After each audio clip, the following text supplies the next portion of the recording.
নমস্কার বন্ধুরা, কেমন আছো সবাই? গল্প ডট চ্যানেলে সবাইকে স্বাগত জানাচ্ছি। বন্ধুরা, আবার ফিরে আসলাম, এবার একটু দীর্ঘদিন বাদেই। অসুস্থতা অনেকগুলো দিন নষ্ট করে দিল। তো এর আগে আমি তো দুটো ভিডিও পোস্ট করেছি, জানি না আমার সেই পুরনো ভিউয়ারদের আর ফিরে পাবো কি না। যাই হোক, সবাইকে পাবো এই আশাতেই বুক বাঁধলাম। আমি বলেইছিলাম তোমাদের যে এই চ্যানেলটা এমন একটা চ্যানেল আমি চাইছি করতে যেখানে বিভিন্ন বিষয়ে আলোচনা হবে। সেই মতো আজকে চলে এসেছি শ্রী শ্রী মায়ের কথা, অর্থাৎ শ্রী শ্রী মা মানে আমাদের একদম নিজের মা শারদার কথা নিয়ে। মনে মনে ভাবলাম, বর্তমান পৃথিবীতে এখন যুদ্ধ চলছে, কোথাও কোথাও হানাহানি, কাটাকাটি, মারামারি, এই পরিস্থিতিতে ঠাকুরের কথা, ঠাকুর শ্রী শ্রী রামকৃষ্ণ যুগাবতার ঠাকুরের কথা বা মায়ের কথা, এগুলো যদি আমরা একটু আলোচনা করি, মনে হয় অনেকেরই ভালো লাগবে। আমাদের মনটা, আমাদের যে অশান্ত মনটাকে শান্ত করতে পারবে। শুধু পৃথিবীর কথাই বা বলছি কেন, আমরা যে সংসারী মানুষজন, সংসারের মধ্যে আমরা রয়েছি, সেখানেও বলো না কতটা শান্তি আমরা পাচ্ছি। সবই হচ্ছে, সবই করছি, কিন্তু কোথাও যেন আজ শান্তির বড় অভাব। তাই হাতে তুলে নিলাম শ্রী শ্রী মায়ের কথা নামক বইটিকে। তো পরিচয় পাঠটা আমি একটু পাঠ করে তোমাদের শোনাতে চাইছি। শুরু করি তাহলে। 1775 শকাব্দ, 1260 সাল, 8ই পৌষ, বৃহস্পতিবার, কৃষ্ণা সপ্তমী তিথি, রাত্রি 2 দণ্ড 9 পল, ইংরেজি 1853 খ্রিস্টাব্দ। 22শে ডিসেম্বর বাঁকুড়া জেলায় জয়রামবাটি গ্রামে জননী শারদেশ্বরী জন্মগ্রহণ করেন। তাহলে মা কবে জন্মগ্রহণ করেন, কত সালে, কত শকাব্দে, কি বার, সেগুলো আমরা যতটুকু পড়লাম তার মধ্যে পেয়ে গেলাম। জয়রামবাটি গ্রামে শ্রী রামচন্দ্র মুখোপাধ্যায় অতি নিষ্ঠাবান ধার্মিক ব্রাহ্মণ ছিলেন। মা তাহারই তনয়া রূপে ধরণীকে কৃতার্থ করতে অবতীর্ণ হইয়াছিলেন। মা এসেছিলেন তার মানে শ্রী রামচন্দ্র মুখোপাধ্যায়ের ঘরে, এবং সত্যি তো আমাদের এই ধরণীকে মা কৃতার্থ করে গেছেন। 1266 সালে শ্রী শ্রীমার বয়স যখন মাত্র 6 বৎসর, তখন যুগাবতার শ্রী শ্রী রাম ও কৃষ্ণের সহিত তাহার শুভ পরিণয় হয়। ইহার প্রায় 7 বছর পরে তিনি শ্বশুরালয় কামারপুকুরে প্রথম আসেন। ঠাকুরের সাথে যখন মার বিয়ে হয়, তখন আমরা দেখতে পেলাম যে মায়ের মাত্র 6 বছর বয়স। সালটা ছিল 1266। এর 7 বছর বাদে কিন্তু তিনি শ্বশুরবাড়ি এসেছিলেন। এই যে বিবাহ, ইহা একটি আশ্চর্য পরিণয়। শোনা যায় বিবাহের পূর্বেই রমণীগণের বনভোজন স্থলে ঠাকুর ও মা যখন নিজ নিজ জননীর সঙ্গে বনভোজনে আসিয়াছিলেন, তখন তাহাদের প্রথম সাক্ষাৎ হইয়াছিল।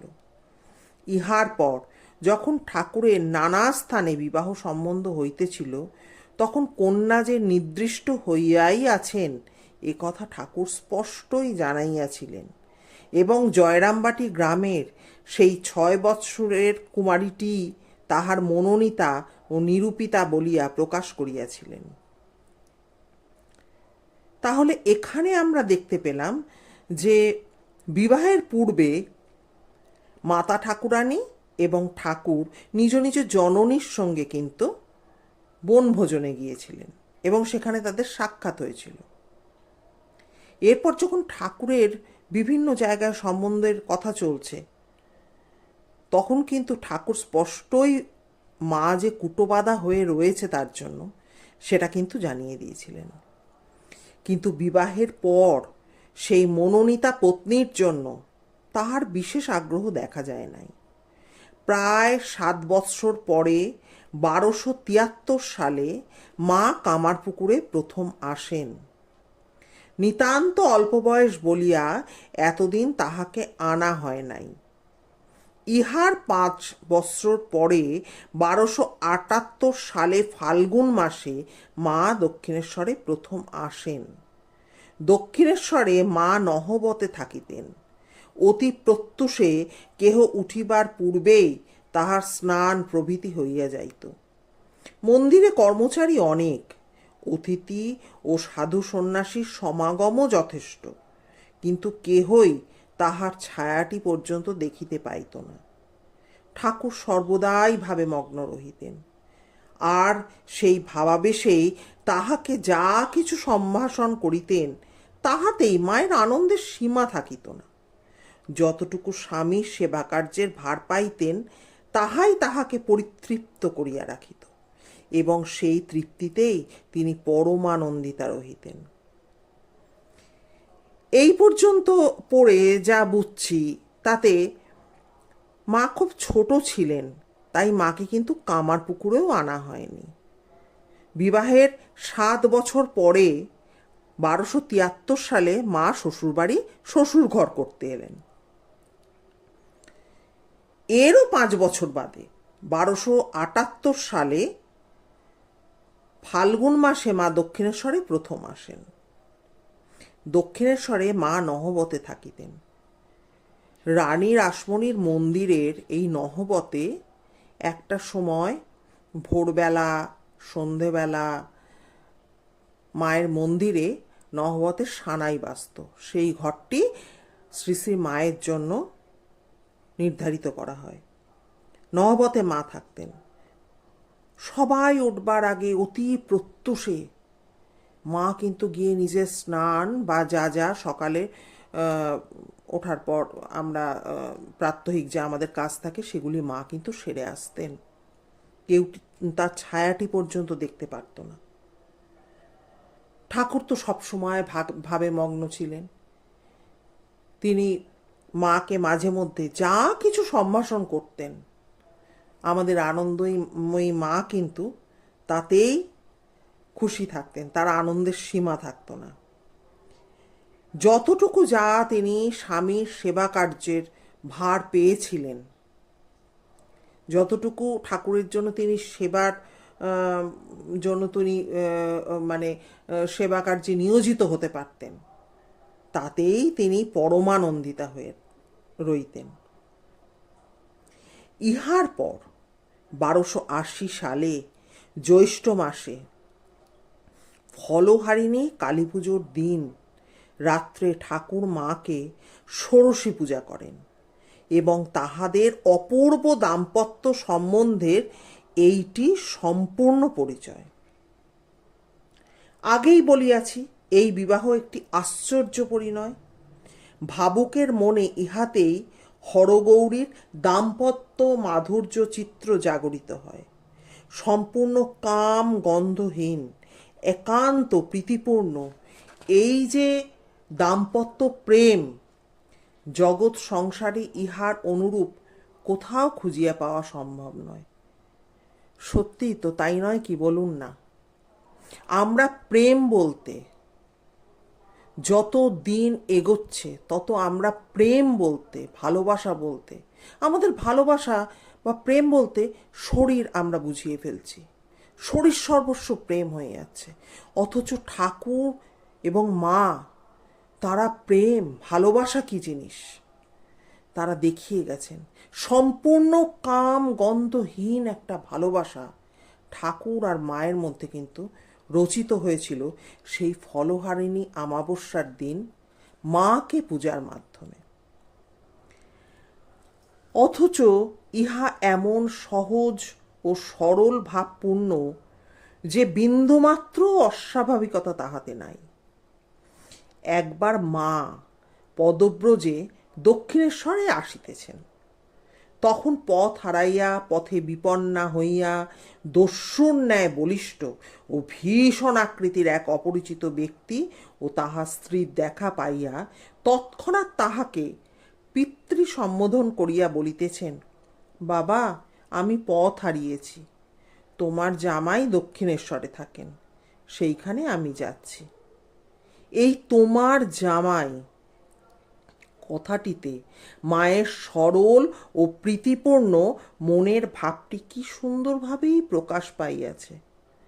ঠাকুরের সেবার প্রত্যেক খুঁটিনাটি কাজে মায়ের কত আনন্দ, সবসময় নিতান্ত লজ্জাশীলা, কুলবধূর ন্যায় অতি মৃদু আচরণ, যেন হ্রীর শোভন গুণ্ঠনে মা সর্বদাই গুণ্ঠিতা। অথচ সংকোচহীন সহজ ভাব, পদ ভুলিয়া জনশূন্য মাঠে বলিষ্ঠ ভীষণাকৃতি অপরিচিতের সঙ্গে সাক্ষাতে মা যেভাবে অতি সহজে, বাবা, আমি পথ হারিয়েছি এবং তোমার জামাই দক্ষিণেশ্বরে থাকেন বলিয়া তাহাকে এক কথাতেই পরমাত্মীয় করিয়া লইয়াছিলেন, অতি সাহসিকা কোনো বয়োধিকাও তাহা পারেন কিনা সন্দেহ। অথচ মা নিতান্ত সরলা গ্রাম্য মেয়ে মাত্র, স্বামী সন্দর্শনের আশায় অতিমাত্র আনন্দিতা হইয়া পথ চলিতেছেন। তাহার অনভ্যস্ত পথক্লেশে তাহাকে ক্লিষ্টা করিতে পারিতেছে না, কোনো আশঙ্কায় তাহার মনে উদ্বেগের ছায়াপাত করিতে পারিতেছে না। আবার সকলের ওপরেই তাহার আত্মীয় ভাব এবং সে আত্মীয়তার প্রভাব অতিক্রম করিবার মতো শক্তি কাহারও আছে কিনা সন্দেহ। দেখুন কত সুন্দর এই জায়গাটা আমরা জানলাম যে যখন তিনি একা আসছেন মা, বিপন্না, পথ হারিয়েছেন, বিশাল দেহী ভীষণ আকৃতির দস্যুর ন্যায় একজন অপরিচিত ব্যক্তি এবং তার স্ত্রীর সাথে দেখা হওয়ার পর কি সরলভাবে একদম ভয় যেন মনে হচ্ছে মা সরিয়ে রেখেছেন, সমস্ত ভয়ভীতি সরিয়ে রেখে মা কিন্তু জানাচ্ছেন, বাবা, আমি পথ হারিয়েছি। এটা একজন বয়স্ক মানুষও, অতি বড় সাহসিক কোনো মানুষও বলতে পারবে কিনা সন্দেহ আছে। ওই ভীষণ যে সাংঘাতিক মাঠে, মানে যেখানে ওই দস্যুর হাতে মা ধরা পড়ে গেছিলেন বলা চলে, বা দস্যুর সামনাসামনি হয়ে গেছিলেন বলা চলে, সেখানে মা কিন্তু একদম দৃঢ়ভাবে অথচ সরলভাবে এমনভাবে বললেন দস্যুকে যে, বাবা, আমি পথ হারিয়েছি, তোমার জামাই দক্ষিণেশ্বরে থাকেন, আমি সেখানেই যাচ্ছি। এই কথাটিতেই কিন্তু মা সেই ভীষণ দস্যু এবং তার স্ত্রীকে একদম পরমাত্মীয় করে নিয়েছিলেন। আবার যখন তিনি ঠাকুরের সেবার প্রত্যেকটি খুঁটিনাটি কাজ করেন, তখন তিনি লজ্জাশীলা কুলবধূর মতো তার আচরণ। এখানে যেটা লেখা আছে সেটা হচ্ছে, হ্রীর শোভন গুণ্ঠনে মা সর্বদাই গুণ্ঠিত। মায়ের এই সমস্ত কথা যত আমরা জানব বা পড়ব, আমাদের নিজেদের আমাদের জীবনে চলার পথে আমরা কিন্তু মাকে লেসন করে নিতে পারি। কীরকম বলছি, আজকে এই যে মা কিন্তু আমাদের চোখে আঙুল দিয়ে দেখিয়ে দিয়ে গেলেন যে যখন বিপদে আমরা পড়ব তখন কিন্তু মাথা ঠান্ডা রাখতে হয়। সেই যে যখন রাস্তা হারিয়ে মা সেই জঙ্গলের মধ্যে দিয়ে বা বনের মধ্যে দিয়ে বা মাঠের মধ্যে দিয়ে যাচ্ছেন, ভীষণাকায় দস্যু এবং তার স্ত্রীর সামনাসামনি পড়েছেন, মা কিন্তু, মার তখন বয়স কম, কিন্তু মা ঠান্ডা মাথায় কিন্তু অতি বড় সাহসীও যেটা পারবে না, মা কিন্তু সেটাই বলেছিলেন। সরলভাবে সত্যি কথাটা বলে ওই ভয়ঙ্কর দস্যুকেও কিন্তু মা আপনজন বানিয়ে নিয়েছিলেন। তাই আমরাও যখন আমাদের সামনে বিরাট বিরাট ঝড় উপস্থিত হয়, আমরা টালমাটাল হয়ে যাই, কি করব বুঝে পাই না। তখন যদি মায়ের কথা স্মরণ করি যে এই অবস্থায় পড়লে মা কি করতেন, তাহলে নিশ্চয়ই সেই ঝড়গুলোকে আমরা সামলে উঠতে পারবো। তো বন্ধুরা, আজকে এই পর্যন্ত বলে রাখছি। আপনারা যদি আগ্রহী হন, প্লিজ আমাকে কমেন্ট করবেন, এইটুকু তো আশা করতেই পারি। যদি ভালো লাগে এই পাঠ আমার, তাহলে আপনারা কমেন্ট করবেন। তাহলে পরবর্তীতে মা শুধু নয়, ঠাকুরের কথামৃত আমি আমার বুদ্ধিতে তাদেরকে মাপতে যাওয়া, তাদেরকে তাদের সম্পর্কে বেশি বলা, সেগুলো তো পারবো না, কোনোভাবেই তাদেরকে ধরা ছোঁয়া যাবে না। কিন্তু যতটুকু আমার বুদ্ধিতে আমি আমার ঠাকুরকে এবং মাকে চিনতে পারছি, সেইটুকুই নয় আপনাদের সামনে তুলে ধরবো। যদি আপনাদের ভালো লাগে, তাই কমেন্ট করে জানাবেন যে এই ধরনের পাঠ আপনারা শুনতে আগ্রহী কিনা। আর কি বলবো, সবাই ভীষণ ভীষণ ভালো থাকবেন, সুস্থ থাকবেন। সামনে আসছে বসন্তোৎসব, অবশ্যই রং মাখুন, রং খেলুন এবং সবাই মিলে খুব আনন্দে দিনটিকে উপভোগ করুন। তাহলে আজকে এই পর্যন্ত, টাটা।